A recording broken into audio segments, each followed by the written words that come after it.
Hello everyone, this is Dev Days Europe 2023. I'm your host Christina, and the session we're moving on next with is by Sebastian Witowski, who is a Python consultant in the financial and energy trading industries. And he's going to share with us some tips and tricks about source code optimization in Python. Sebastian, I thought there was no way to write unoptimized code in Python.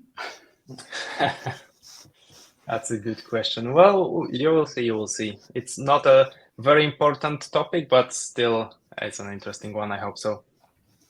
Please, the stage is yours. Thank you very much.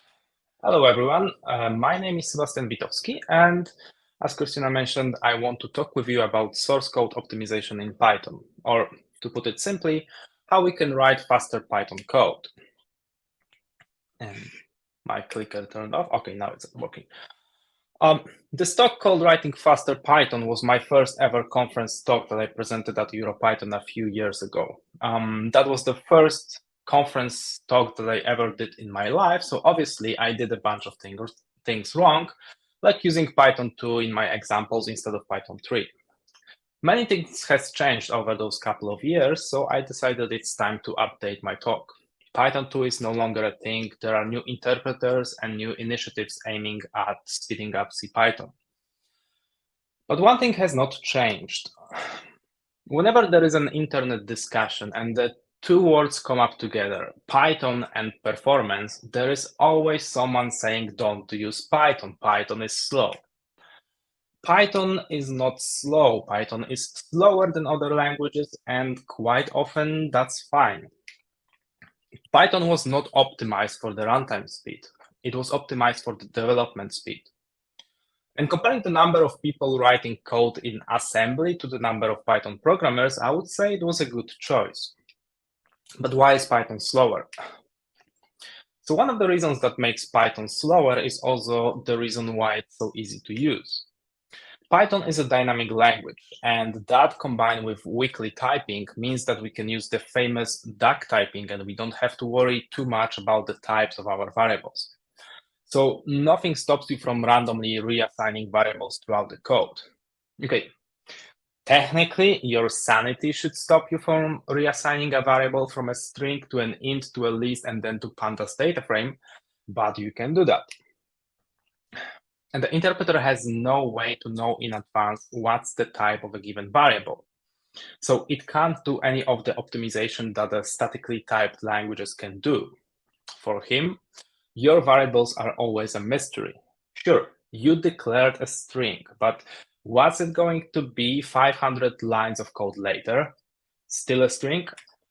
Who knows? So the thrill of being a CPython interpreter must be crazy. If you're interested in a more technical deep dive into why Python is slower than other languages, there is this great talk by Anthony Shaw called Why is Python Slow from PyCon US 2020 that you can find on YouTube. So what can we do about that? I probably don't have to tell it in a conference full of developers, but I'm a Python consultant, so I worked with various companies, and I can't believe that some of them will pay a ridiculous amount of money to their developers only to make them work on some old laptop that was lying around. Look, if this is your computer, then I'm sorry to break it to you, but Python is not your bottleneck. And even if you're hopefully not running your Python programs on a potato, if you need to run some large computations, just rent a server in the cloud. I did a quick check, and for $54 per hour, you get a VM with 6 terabytes of RAM. And even if you don't need a ludicrous amount of memory, and let's say 128 gigabytes is enough, that's $1 per hour. And we are looking at a quite expensive cloud provider with on-demand pricing. So you can probably find much better offers. So instead of wasting a day trying to implement some crazy algorithms for processing your data in chunks because they don't fit into memory, you can spend a few bucks and just run your program on a machine that can fit all the data into memory. You can also use a different interpreter. When I say Python, I actually mean CPython implementation, but there are other implementations out there. And I know this is an advice that everyone gives, but very few people take. But the ecosystem of Python interpreters is constantly changing. PyPy is now much more compatible with CPython code than it was a few years ago. And if you have some code that does a lot of math operations in loops, PyPy will probably run your code a few times faster. And even though it won't improve the speed of your C extensions, at least you can run them, which was a major concern in the past. There are, of course, some other interpreters out there, like there is Pystone developed by Anaconda, there is Cinder developed by Instagram, PyGeon, GraalPython, and so on. One thing that makes Python great and so popular in the data science community is that Python is a perfect glue code language. It means that you can use Python to orchestrate some libraries that are written in a much faster languages. So you can use NumPy that has much more efficient data structures and scientific functions. You can use Numba that has JIT compiler that you can apply with a simple decorator. And again, you will get some really nice speedups for loops and math operations. Yet another way to squeeze those few percent of speed with almost no cost is to upgrade your Python version. With each new release, various parts of the CPython gets improved. So if you suddenly jump from Python 3.6 to 3.11, it might turn out that your code is now much faster. And even though switching from, let's say, Python 3.10 to 3.11 is not as problematic as moving from Python 2 to Python 3, you still need to have a good test suite to verify that everything works fine. But if you do have a good test suite, then this is basically a free speedup for your code. Finally, you can write faster Python by using better algorithms and data structures. That's an advice that applies to pretty much any programming language. Let me show you an example. Let's say I want to compute the sum of powers of the first 1 million numbers. Can you get my cursor? Yeah. Okay. It's probably not working very well, so I'm gonna not do this. You can define a total variable, and then you can go through all the numbers, add the power to the total variable, and finally print the total variable. Now, if I want to check how long it takes to execute this function, I can use IPython and two of its magic commands, run to run a script and time to measure the execution time of the previous command. This method of measurement is far from perfect, and in the later examples, I will show you something much more reliable, but this is a simple example, and I'm just using the most simple way to give me some numbers, so please bear with me. And if you have no idea what IPython is, it's a much better interactive shell for Python. I gave a talk about it at EuroPython a few years ago, so you can find it on YouTube if you're interested. So back to our example. So I'm running this code, and I can see that it takes 72 milliseconds. I'm using the wall time, which means that we start the timer, we run our code, and then we stop the timer, and then we just return the difference between the start and stop time. Nothing too fancy, but it gives us a number. But obviously, there is a lot to improve here. So let's start small by moving the total variable inside our function. So we got rid of the total variable, and now we are down from 72 milliseconds to 63 milliseconds. That's like a decent 15% of speed up by simply eliminating the need to modify a global variable. Global variables not only make our code harder to read and reason about because you have to search where this global variable is located and what other parts of your code are modifying it. They also make your code slower because it takes some time to look them up. But we can do better. Let's use the built-in sum function to actually add the numbers. To make this work, we have to switch from a for loop to a list comprehension. And now our code got much simpler, and we are down to 59 milliseconds, so another few percent of speed improvement. We can do one more improvement at this point. We can replace the list comprehension with generator expression. All we have to do is to remove the square brackets. But now our code is slower. Is it bad? Well, that depends. Optimization is often a trade-off between speed and memory usage. Generator expression has this advantage over the list comprehension that it uses much less memory because it does the computation when it's needed. So the list comprehension will generate the whole list and it will use much more memory. So for a very large list, you might actually want to use a code that is a bit slower, but won't eat all your RAM.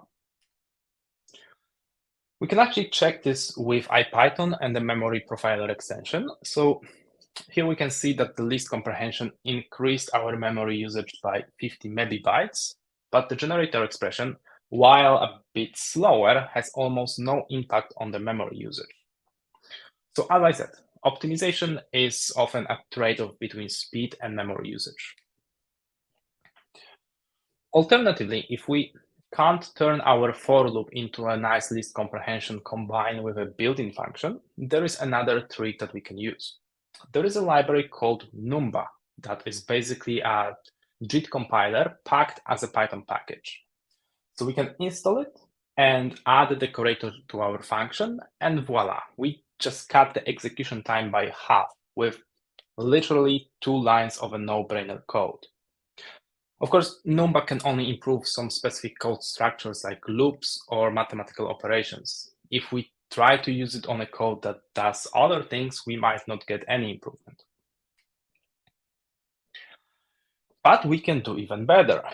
Let's go back to the version with the list comprehension. Python lists are heterogeneous, which means they can store different types of values together. But in our example, we are operating on integers, and there is a library that is much faster for working with numbers. As some of you can probably guess, it's called NumPy. So NumPy is packed with functions and data structures optimized for working with numbers, and we can take advantage of that. We can create an array of integers, and then we call the power and sum functions from the NumPy library. And if we try to run it, we will improve the execution time by 2 more milliseconds compared to the list comprehension version. Okay, that's not a lot. It's like switching to NumPy almost doesn't make sense. Well, it turns out that the problem is not with NumPy, but with my poor simple benchmarks. When I run the benchmarks the second time, it now takes 10 milliseconds to execute my code. That's because my benchmark is also measuring the execution time of the import statement. And the second time we run it, the import statement is much faster. That's why I said that this benchmarking method is pretty terrible. We will switch to something better shortly. But just to sum up my example, as you can see, we got down from 72 milliseconds to around 10. That's a pretty decent improvement, but more important, we learned some things in the way. So we replaced the global variable with a local one, which not only makes your code faster, but it's also easier to reason about. We switched to using built-in sum function instead of reinventing the wheel. You can find a lot of optimized functions that are ready to use in the standard library, especially in modules like iter-tools or collections. We used a list comprehension instead of a for loop, which is much more idiomatic. It's a much more idiomatic way of creating a list. And if you're more concerned about the memory usage than the speed, you can use the generator expression instead. Finally, we reach out for NumPy, which gives you Python bindings for functions and data structures implemented in C or Fortran, so you can keep writing your code in Python, and at the same time benefit from those fast languages under the hood. And we also saw how we can use a JIT compiler like Numba, where with just 2 lines of code, we could get a really good speed improvement on some specific functions. By the way, can we make any of those examples better?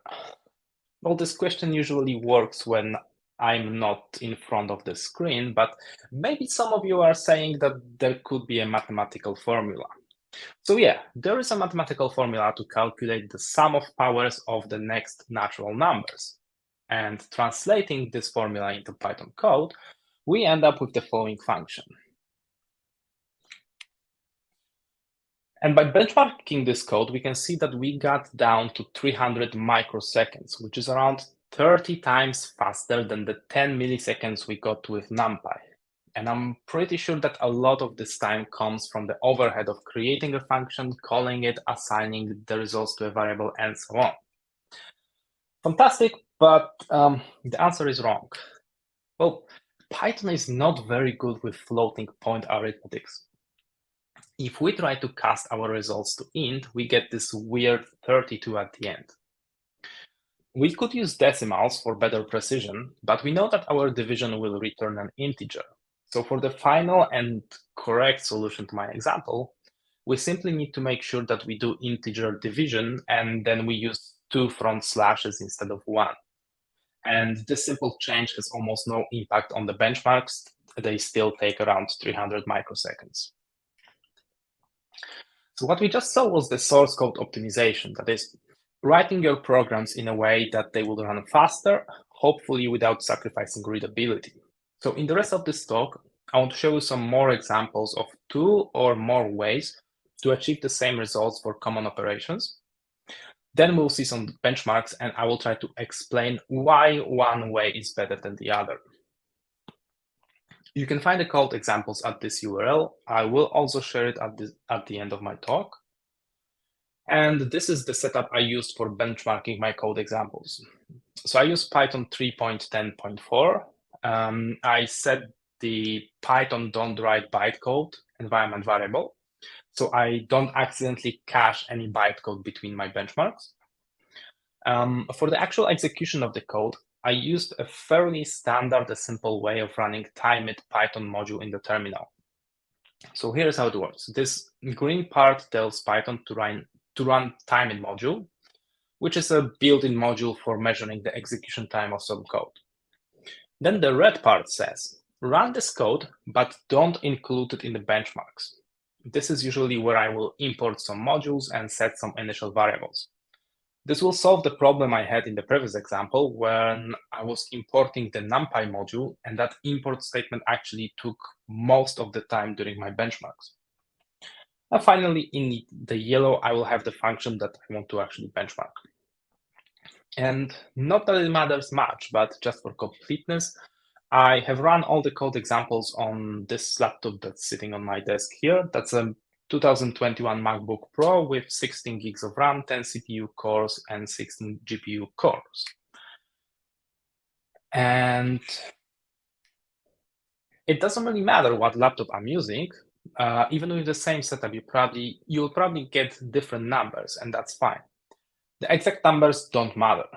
If I rerun my benchmark multiple times, they will sometimes be a bit slower, sometimes a bit faster, depending, for example, on the CPU spikes from other processes running on my computer.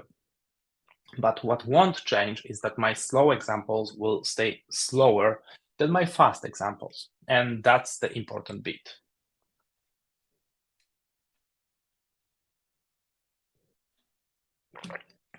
Okay, let's start. When you want to do some action, but you're not sure if it will work, there are 2 common patterns to approach this in your code. You can explicitly check if what you're trying to do is possible and then do this. Let's say we're trying to read the content of a file, but maybe the file is not there, so we first check if the file exists and then read it and return the content.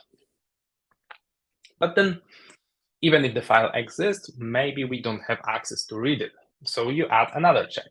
And then the number of checks that you need to write will keep growing, but you still have no guarantee that some unexpected problem won't prevent you from reading this file. For example, you might have a race condition if the file was deleted after the first if statement here. So there is a different approach that you can do where you just try to do the action, and in case something goes wrong, you wrap your code in a try except block. So let's see which one of those 2 approaches is better, well, faster. Let's use a more simple example. Let's say I have a base class that might or might not have a specific attribute. Then I make a subclass, and I want to access this attribute. But if the attribute in my base class was not set, my code will fail. So I can either check if my object foo has the attribute hello before accessing it, or I can try to access this attribute and catch the attribute error if it's not there. In other words, I can ask for permission to access the attribute hello, or I can ask for forgiveness after accessing a non-existing attribute. If we run the benchmarks, we can see that asking for permission is around 15% slower than asking for forgiveness. Slightly slower, but not some crazy amount. But what if our class has more than one attribute and we still need to check that some of them might be missing? So here we have another example where I have a class that is supposed to have 3 attributes, and we want to check that all of them exist before we perform some action. With more attributes to check, the difference between both code examples starts to be more prominent. Now asking for permission is around 80% slower. So does it mean that asking for forgiveness is always the best choice? Well, let's see what happens if the attribute is actually missing. So here I commented out one of the attributes that we are trying to access. And when I run my benchmarks one more time, we can see a completely opposite of what we saw before. Asking for forgiveness is almost 4 times as slow as asking for permission. So the tables have turned because handling exceptions takes time. So a good rule of thumb here is to ask yourself, is it more likely that my code will throw an exception or not?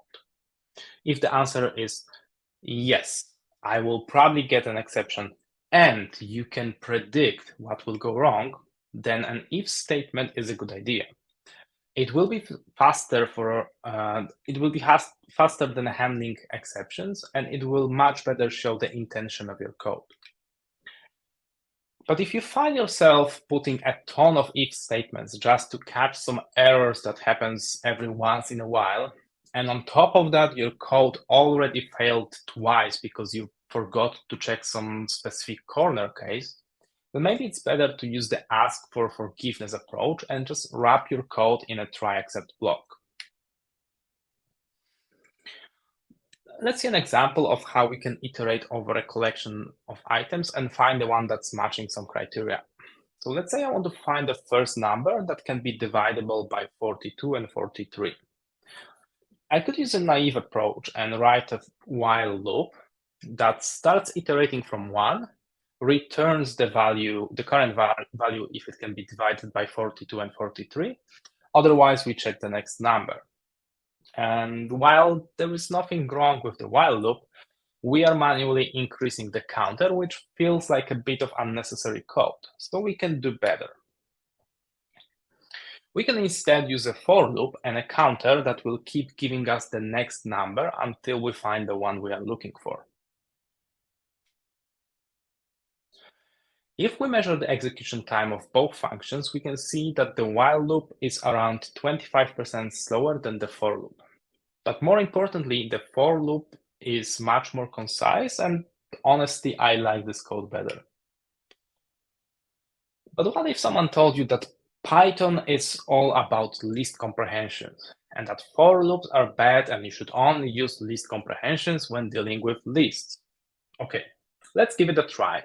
So here I'm checking the first 10,000 numbers if they are divisible by 42 and 43.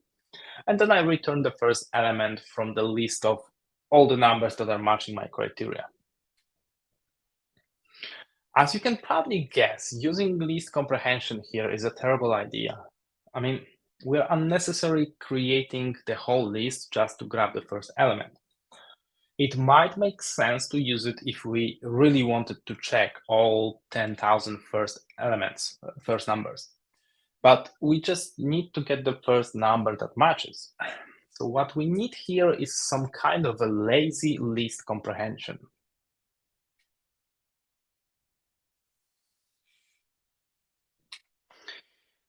And a lazy list comprehension is basically a generator expression.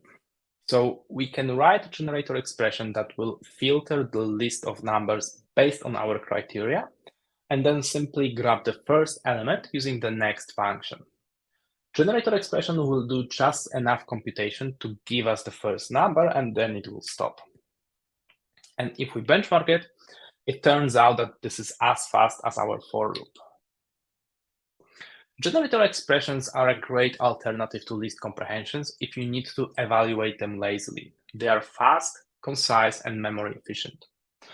But if you want to check multiple conditions with some nested if statements, we could in principle wrap them in a function and call that function in a generator, but sometimes that's just too much, so I prefer to stick with the plain old for loop for simplicity. So while we are talking about lists, let's take a look at another example. So let's say I have a list of numbers and I want to get all the odd numbers. I can write a simple for loop that will do the job.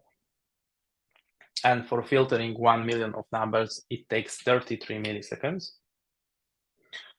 But since we are filtering something, there is literally a function called filter in the standard library that we can use to simplify our code. And now our code is simpler, but it's also slower by around 50%. So instead of using the filter function, we can try to use the list comprehension since we are constructing a new list. And the list comprehension is a clear winner here. For loop is around 30% slower, and filter is almost twice as slow as the list comprehension. In this example, we tried to use 3 different structures, and while the list comprehension was the fastest one, and in my opinion the most readable one, each of the constructs we use actually has a valid use case.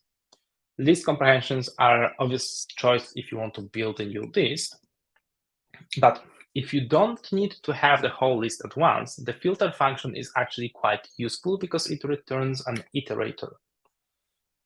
So if we take a look at the second example from my previous slide, you can see that we are actually calling list on the filter, so we get the whole list back. And it's this list creation that takes a lot of time. So if you need an iterator that will generate the next value only when needed, filter is a great choice. And finally, we have the for loop that some people call non-Pythonic, but to be honest, there is a limited number of if statements that you can squeeze into list comprehension before it becomes unreadable. So for more complex filtering conditions, I just stick with a for loop. Okay, let's cover one more example of list and then we'll switch gears to something else. How do we check if an element exists in a list? Let's say we have a list of 1 million numbers and we want to check if a specific number exists in that list. Again, we can do this with a for loop, just iterate over the list of numbers and return when we find the number, otherwise we return false. But we can achieve the same results by using the in operator. It's much less code, and as you can probably guess, it's faster. So let's run some benchmarks. So here I'm running benchmarks for 3 scenarios. I'm checking an element that is at the beginning of a list, element that is at the end of the list, and finally an element that doesn't belong to a list. And looking at the results, they are pretty consistent across the board. Using the for loop is around twice as slow as using the membership testing operator. Okay, well, that was kind of a boring example. I mean, if you know the in operator, you will probably not think about writing a for loop to check the membership in Python. But we are not done yet. We can do better. Instead of using a list, we can use a set. Lookup time in a list has O(n) time complexity. The bigger the list, the longer it takes to execute the in statement. But the average lookup time in a set is constant. And if we run the benchmarks, we can see something very interesting. For an element located at the beginning of the list, the lookup time in a list is only 6 times as slow as the lookup in a set. I'm saying only 6 times because if the element is located at the end of a large list, or if it's not present in a list, then the lookup time in a list is over 100,000 times slower. That's impressive. It would be even more impressive if I wasn't cheating. I did not include converting a list to a set in my benchmarks. I only created the set in the setup part of the code, and in my benchmarks, I was already using a set for the membership testing. But if we are starting with a list, we will have to convert this list to a set, and that takes time. So let's update our benchmarks with a proper function that first does the conversion from a list to a set, and then checks the membership in the set. When I compare the time it takes to do a membership testing in a list with converting that list to a set and then doing the membership testing, we see a completely different picture. Doing a conversion takes twice as long as doing just the lookup, and that's for a scenario where the element is not present or it's located at the end of the list. If the element is located at the beginning of the list, conversion makes our code around 40,000 times slower. So to conclude this example, using for loops to perform membership testing is a terrible idea. Using the in operator is usually twice as fast. The average lookup time in a list grows as the list gets bigger, but it's constant in a set. If you already have a list, then converting it to a set just to perform one lookup doesn't make sense. But if you have a choice between constructing a list or a set to start with, if you choose the set, you can gain some crazy levels of performance improvement when doing membership testing.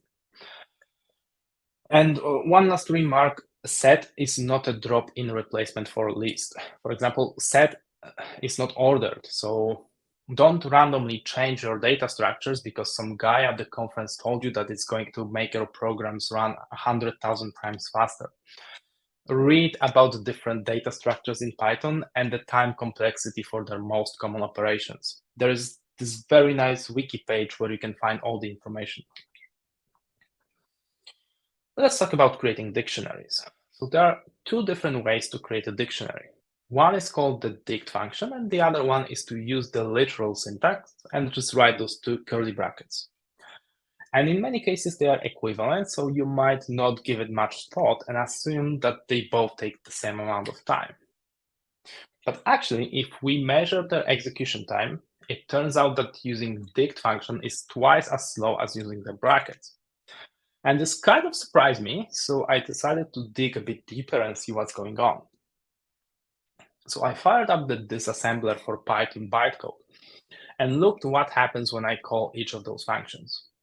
What this module does is that it can print the actual bytecode instructions that will be executed. And even though I usually have no idea what those instructions mean, I can see that the most important bit is this call function that dict runs. You see, nothing stops you from doing this in your code. I mean, this is stupid, but Python allows you to be stupid. So when you call dict function, Python interpreter has to check if maybe this function was actually overridden somewhere. But if you use curly brackets, you use a Python statement. There's no easy way for you to override this, so Python can directly call the corresponding bytecode instruction. This is why using the literal syntax for creating dictionaries, lists, or tuples is faster than calling the equivalent functions. And this module is a great tool to see what bytecode instructions are actually executed when you run some code. So if you're curious how something works, you can check it out. Let's say you want to remove duplicates from a list. So here I have a list of 1 million numbers, each of them between 0 and 99. And I can write a for loop that will go through the duplicates list and append the unique numbers to a new list. And then I just return this new list. I could also write a list comprehension that does the exact same thing. And if I benchmark both approaches, I can see that they take the same amount of time. Except that this is a terrible way to use list comprehension. List comprehension should be used when you create a new list. But in our case, we use it for the side effect of appending the current number to some external list. And the list comprehension will still create and return you a list of nonce that we immediately discard. So it's better to stick with a for loop to show the intention of our code. But there is a data structure that we already talked about before that by definition doesn't contain any duplicates. Any guesses? You can write it down on a piece of paper and show me later. But I'm pretty sure that most of you would say it's a set. So set cannot contain duplicates, so we can convert our list to set and back to a list. And simply doing that is way faster. So using for loop is over 50 times as slow as converting a list to a set and back to a list. There is one caveat with this method though. Sets don't preserve the insertion order. So the list that we get back from this list to set to list conversion might have a different order than we get from the for loop. If you want to keep the initial order, there is a trick with dictionary. So you can create a dictionary with keys taken from a list and then convert the dictionary back to a list. This will remove the duplicates and preserve the order. And if we benchmark this, it's still much faster than the for loop.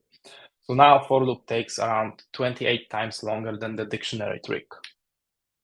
There is one caveat with this method though too.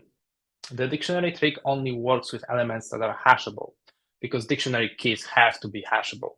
And hashable basically means immutable. So if you have a list of lists or a list of dictionaries where you want to remove the duplicates, this method won't work. And as a bonus exercise, I've decided to run all my examples through different Python versions. So for that, I simply wrote one large shell script that runs all the commands in the terminal.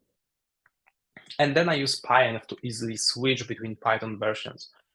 So I switch to Python 3.7, I run the benchmarks, I switch to Python 3.8, run the benchmarks, and so on.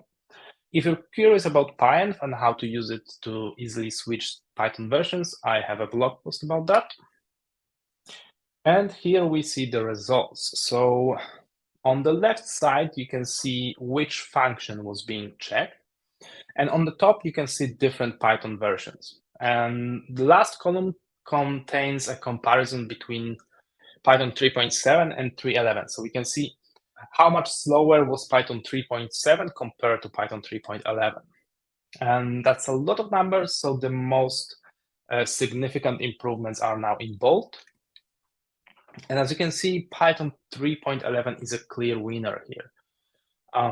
But even with the old versions, performance usually improves as you upgrade your Python version with some occasional minor performance degradation here and there. So what happened in Python 3.11? Well, in 2020, Mark Shannon, one of the core CPython developers, proposed that he can improve CPython by a factor of 5. It would take 4 stages, with first 2 focusing on general tweaks and improvements, and the last 2 would implement some kind of a simple JIT compiler. And now Mark is working at Microsoft with Guido and some other smart people to actually implement those ideas. And the speed improvements we can see in Python 3.11 are the first fruits of their labor. Mark gave a talk at Python US this year, so if you're interested in more details, you can find this talk on YouTube. Here are the rest of the benchmarks. And if you're interested, you can find the benchmarks in the GitHub repository for this talk. And I wish I could show you more examples because I had a lot of fun gathering them, but I am running out of time. So whatever didn't make it to this presentation, I've put it in the repository for this talk. You can find more examples together with the benchmarks. And I also left some examples where I thought that the alternative version would be faster, but it wasn't, together with my explanations why it's not faster. And the whole idea for this presentation started as a list of articles on my blog. So if you want to get more details about each of the examples I showed you today, you can also find them there. And let's quickly jump to conclusions. Source code optimization is often the last thing you think about when you have performance problems. And that makes sense. No one starts optimizing code by rewriting it from scratch unless you have a very bad code to start with. But source code optimization is not something you should be doing when you notice performance issues. Rather, it's something that you should keep in the back of your head when you write your code in the first place. being curious about which code structure is better will lead you to understanding Python better, understanding which data structure is better in a specific scenario, and sometimes even understanding what's happening under the hood of your code. Replacing a loop with a list comprehension is an easy thing to do when you write the code. And even though it might increase the speed of your code but by, let's say, 20%, if you replace a few loops here, if you change a data structure there, and if you use a built-in function in another place, then suddenly you will end up with code that is twice as fast as before. And last but not least, please don't sacrifice readability of your code for some small performance gains. Sure, fast code is good, but fast code that is hard to read is bad. Thank you so much. You can find all the links to my blog, to the repository, into the slides here. And I think we have some time for questions. We do have some time for questions. Thank you so much. It was very, very useful. Maybe not even some senior Python developers are taking all these differences into account. Here's a question. Of course, we need to know which data structure is good for which use case, but in the daily life, sometimes we're rushing into delivering. What would you recommend as a habit to keep track? Should we run these benchmarks all the time? Are there tools to do this for us? That's a very good question. And it's a broad question, to be honest. I know that, for example, some projects, they have like performance budgets where they will, except for running their test, they will also like run some benchmarks and see if the code takes longer to finish. And for example, if you're using PyTest for writing your test, you can like pass a parameter to return you the slowest test, and then you can see, okay, why this test is slow. So yeah, you have to think how to approach this, because as you asked, like this is sometimes not something that you think about, and especially when you have deadlines. But there are like some tools that you can include in part of your development process that can help you.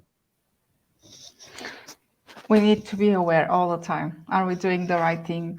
Are we using the right methods? Yeah, sometimes thinking about it twice would actually save time, literally and figuratively. And especially with like all those AI tools that are popping up now, I see more and more tools that will actually tell you, hey, look, there is a better code structure here. Most of those tools are commercial, so I'm not gonna name them, but there are some tools that can like be like your pair programming partner telling you like, okay, here you can improve, here you can improve, here you can improve. So even if you're like in a rush and you're tired, because like, for example, I've been programming for 10 years and sometimes I make like super silly mistakes, and then I get those tools telling me like, look, that you can use list comprehension here. And I'm like, oh yeah, that's kind of obvious. Yeah, we all do. Thank you so much, Sebastian. That was very, very good talk. I learned a lot myself. I will be sharing it with teams that work on Python. Keep in mind that there's a better way to write things, and they're usually faster. Make sure to follow Sebastian because he has a lot to share. And with this, we wrap for today on Hall 3. We'll see you in Hall 5 for the keynote. Take care. You. Enjoy the conference. This is all we got. Remember the revolution in our minds. This is all we got. Lock me out of this life institution. I am angry and high on illusions. Yes, I hate, but it's not a solution. Try my best, but I'm just a human. Oh, we don't need to say we're sorry.